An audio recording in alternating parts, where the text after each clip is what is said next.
But అంటే మీరు చెప్తున్నారు అనేక వైఫల్యాలు చెప్తున్నారు ప్రభుత్వ పరంగా.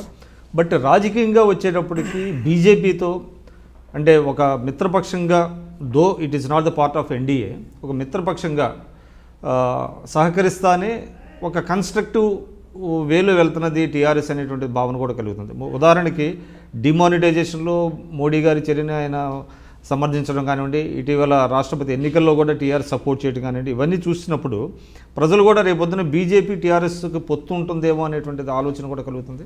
రాష్ట్ర ప్రభుత్వం కావాలని ఒక మైండ్ గేమ్ ఆడుతున్నటువంటి తరుణం సార్. ఎక్కడ భారతీయ జనతా పార్టీ బలపడితే తట్టుకోలేమనేటువంటి బాధతో, దుగ్ధతో, నోరుతోటి నవ్వి నొసలతో ఎక్కించేటువంటి కార్యక్రమాలు సార్ ఇవన్నీ. రాష్ట్రపతి ఎన్నికలలో మద్దతు పలికిరు, స్వాగతిస్తూ ఉన్నాం. డిమానిటైజేషన్, జీఎస్టీ అవి ప్రభుత్వాలు తీసుకుంటున్నటువంటి చర్యలు ప్రభుత్వంగా వారు సమర్థించాల్సిందే. మమతా బెనర్జీ గారు సమర్థిస్తలేరు. జీఎస్టీ ఆగిపోతుందా? అరవింద్ కేజ్రీవాల్ గారు వద్దంటారు. ఈ దేశంలో జీఎస్టీ రాదా? సో అట్లా ఎదురీది బలమైనటువంటి నాయకత్వానికి ఎదురీది దెబ్బలు దాకించుకోవడం ఎందుకని ఆయన ముందే జాగ్రత్త పడి ఆ రకంగా కేంద్ర ప్రభుత్వానికి మద్దతు ఇస్తూ ఉన్నాడు. భారతీయ జనతా పార్టీ ఒంటరిగానే ఈ దేశంలో కాశ్మీర్ నుంచి కన్యాకుమారి వరకు అన్ని రాష్ట్రాల్లో అధికారంలోకి రావాలని, తన సొంత కాళ్ళ మీద ఎదగాలని మేము ప్రయత్నం చేస్తూ వస్తూ ఉన్నాం. మీరు చూసారు సార్, మహారాష్ట్రలో భారతీయ జనతా పార్టీ కంటే గట్టిగా హిందుత్వ నినాదాన్ని వినిపించినటువంటి పార్టీ శివసేన. ఒక్కసారి తర్వాత దానికి వద్దాం.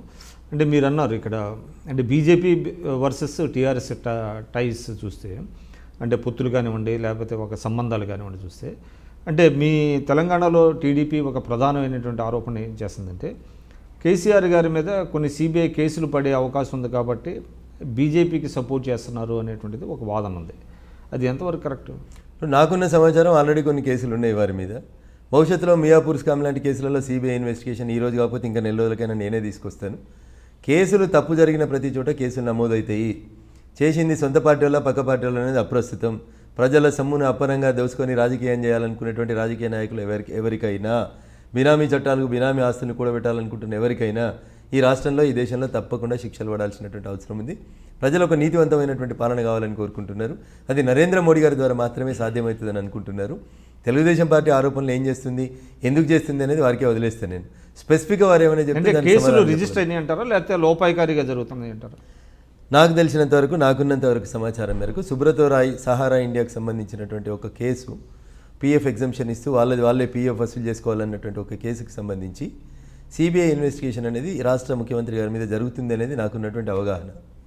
సో సమయం సందర్భం వచ్చినప్పుడు ఆ ఇన్వెస్టిగేషన్ పూర్తి అయినప్పుడు, ఇప్పుడు 2005లో కదా ఇలా లాలూ ప్రసాద్ మీద నిన్న జరిగినటువంటి రైడ్, 2005లో ఇచ్చినటువంటి దాడికి సంబంధించి కదా రైల్వే హోటళ్ళకి ఇచ్చినటువంటి కాంట్రాక్ట్లో క్విడ్ ప్రోకో జరిగింది అనేది, అట్లే ఇవి కూడా అన్నీ బయటకు వస్తాయి సార్. అంటే టీడీపీ ఒక అడుగు ముందుకేసి అంటే బీజేపీ అంటే ఇండైరెక్ట్గా కొంత టీఆర్ఎస్ని దారిలో తెచ్చుకోవడానికి ఈ కేసుల ద్వారా బ్లాక్మెయిల్ చేస్తుంది అనేటువంటిది కూడా ఒక ఆరోపణ వినపడుతుంది. భారతీయ జనతా పార్టీ తను సొంతంగానే ఈ రాష్ట్రంలో అధికారంలోకి రావాలనుకుంటుంది.